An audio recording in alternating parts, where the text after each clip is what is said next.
How often should you fly your bird of prey? Well, that is a really good question, and one that's asked quite a lot by people who are getting their first bird or even have already got birds of prey. Now, many falconers out there may say you should not get yourself a bird of prey unless you are able to fly it every single day of the week all year round. Well, that's not really possible when you think about it, because you wouldn't want to fly your bird in weather like this, and you also wouldn't want to fly your bird in weather like this. Sorry, Maverick. So weather is an element, and of course, if it's too wet, if it's persistent or heavy rain, then you really can't fly your bird. And snow isn't great either. But what about wind? Well, actually, wind isn't necessarily that bad. It is possible to fly your birds in wind. Falcons, for example, really quite like it.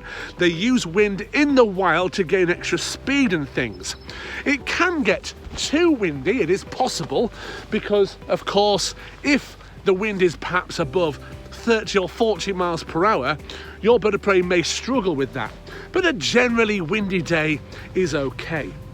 So we've identified that really bad weather isn't good for flying birds, kind of an obvious one, I'd like to think. However, what about the bird itself? When keeping a bird of prey and training a bird of prey, you really want to be thinking about that bird's thought processes and its health. Some birds in the wild will catch very large prey that will keep them going for a number of days. When they do this, they tend to sit and rest and digest, and this is actually a really good way to survive because, as I've said loads of time before on this channel, birds of prey spend most of their lives sitting down doing absolutely nothing. It's the best way to survive. So, rather than thinking about how often you're going to fly your bird, think about varying the flying of your bird. Think about how you can keep it mixed up. So, for example, you may have a day like today where I've got Maverick the Harris hawk here, and he's just having a quick fly around the woods nearby, on the edge of the woods, just doing what we call a bit of normal general flight for the chicken legs here. You may have other days where you practice something like the bird catching food in the air. We'll have a go now. I've got here a chicken's head. I'll have to go further out for this. Let's see if he catches it. Maverick's not the best at this, but we'll see what he does. Right, let's see if he can catch it there. I'm giving it a shake.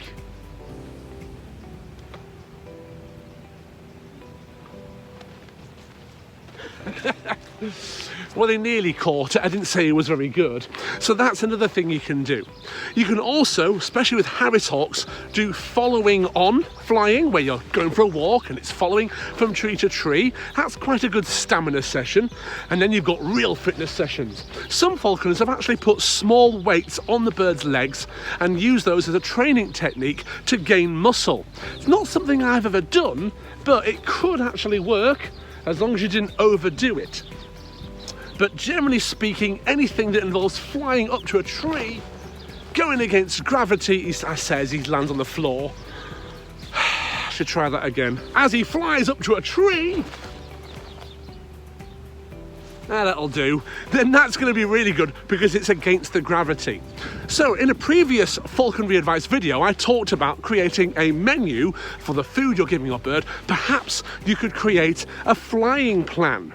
And you say, on this day we're going to do some long flights, on this day shorter flights up hills, this day we're going to do some catching and some bits on the floor, this day we're going to do just a short amount of flying, and we're going to put some stuff in the aviary for the bird to find, so hiding food in different parts of the aviary, something like that. And you don't have to worry if you have a few days of bad weather and your bird's just getting some rest. Just do some handling in the aviary, do some additional flying in the aviary if you can, and things like that. Right, let's bring it in one more time. Here he comes. Maverick, 3 years old. He did pretty well there. Let's give him a round of applause. There's no one here, is there? It's just you and me. I hope you found this interesting. If you want to know more about how we keep and train birds of prey, then please hit subscribe, and we'll see you in the next video.